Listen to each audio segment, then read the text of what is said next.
Amidst the splendor of Monaco's princely court and the elegant salons of Parisian literary circles, a story has unfolded that is worthy of the finest royal magazine pages. This is the tale of Charlotte Casiraghi, granddaughter of the legendary Grace Kelly and Prince Rainier III, and her unexpected life turn with her new partner, Nicolas Mathieu. Their union, which emerged after Charlotte's separation from renowned film producer Dimitri Rassam, marks a new chapter for both.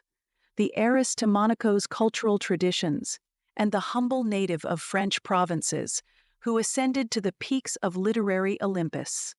Charlotte Casiraghi has always been a figure of fascination, not only because of her aristocratic heritage, but also for her remarkable intellectual temperament. Her previous relationship with Dimitri Rassam, the son of the legendary actress Carole Bouquet and a prominent film producer, symbolized the union of a European princely dynasty heiress with a representative of the film industry. However, this marriage did not last, and after their separation, Charlotte, a mother of two Charnat, from Ahai Gad El Mala, and Balthazar, from Dimitri Rassam, turned her gaze to another world, the world of literature. It was there, away from the glitz and bustle of film premieres, that she found a quiet harbor in the person of Nicolas Mathieu. Nicolas Mathieu's name was not always heard in elite circles. Born to a modest family, his father an electromechanic and his mother an accountant, he grew up far from glamorous names and titles. From childhood, Mathieu was taught a simple truth. We are not Americans, we adapt to what we have. At 8 years old, he received a typewriter as a gift, perhaps the starting point of his creative journey, but the road to success was long.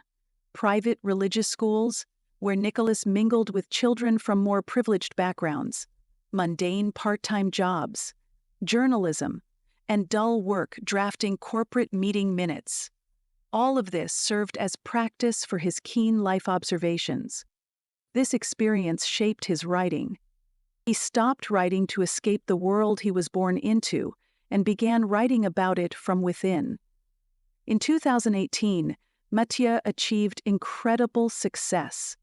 His novel Les Enfants après Youk, and Their Children After Them, was awarded the Goncourt Prize, one of France's most prestigious literary awards. This victory completely changed the writer's life. He found himself at the center of media and public attention, gained financial stability, no longer worried about paying rent, and could even afford a car. Yet with this success came a realization. He had become a figure from another world, one in which he still felt somewhat out of place. For Nicolas, his new status was akin to moving from one cultural galaxy to another. On one hand, Lorraine, his homeland with its working-class past and parents living a quiet provincial life. On the other, Paris, the Sorbonne, literary elites, and, as the pinnacle of symbolism, Monaco's princely family. His worldview, shaped by leftist ideas, interest in the consequences of deindustrialization, and passion for intellectual exploration, unexpectedly intersected with the Grimaldi dynasty, known for its glamorous aura and luxury. And when it was at this intersection that Charlotte Casiraghi appeared, a woman who, although born surrounded by wealth and status, always sought something beyond the glitter of family diamonds. Educated and deeply immersed in philosophy, literature, and art, she was able to appreciate in Mathieu not just the title of Goncourt laureate, but also his human depth, his critical view of the world, and his ability to interpret it through the prism of artistic expression. Unlike many members of royal families, Charlotte took a rather unique path in shaping her personality. After the death of her father, Stefano Casiraghi, in 1990, Princess Caroline of Monaco took her children to the small town of Saint-Rémy-de-Provence. There they lived among ordinary people and attended a regular school, where interaction with children of various social classes opened young Charlotte's eyes to the multifaceted nature of the world. This experience freed her from the illusions of a gilded cage and helped her form her own perspective on reality. As she grew older, Charlotte increasingly valued intellectual freedom and the right to a private life. She studied philosophy at the Sorbonne, often emphasized the value of books and meaningful conversations, and, while being a style icon and the face of Chanel, never limited herself to superficial glamour.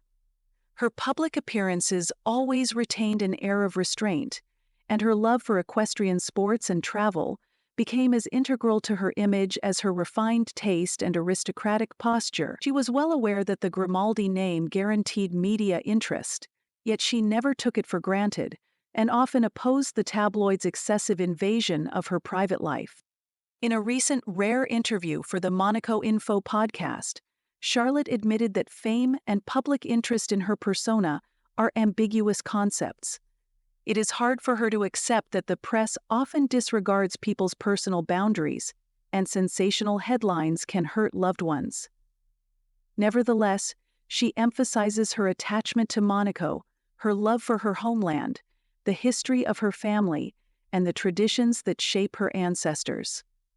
Behind this lies a deep gratitude for the opportunities she has received, and an understanding that these opportunities come with responsibility. The union of Charlotte Casiraghi and Nicolas Mathieu is a kind of cultural bridge between princely history, brilliant heritage, and the working-class roots of French provinces. They represent a fusion of two worlds, in which Monaco's worldly glamour and the literary charm of Parisian intellectual salons unexpectedly find a common language. Their shared interest in cinema, books, philosophy, and a profound understanding of life creates a unique tandem that opposes superficial glitz and intrusive paparazzi. For a world accustomed to perceiving royals exclusively in luxurious interiors surrounded by cameras, this story serves as a reminder that a person's true value lies not in their origins, but in their ability to understand and feel reality, to strive for self-improvement, and to share knowledge with others. Charlotte and Nicolas are an example of how different social strata can produce an astonishing mutual attraction, reflecting the beauty of the world's cultural heritage. Thus, their union is a new chapter in Monaco's history, a combination of intellect and tradition, a symbol of how a love for words, philosophy, and art can connect seemingly incompatible worlds. And while the press hunts for sensational stories, Charlotte Casiraghi and Nicolas Mathieu continue on their journey, vividly demonstrating that true values know neither class nor geographical boundaries.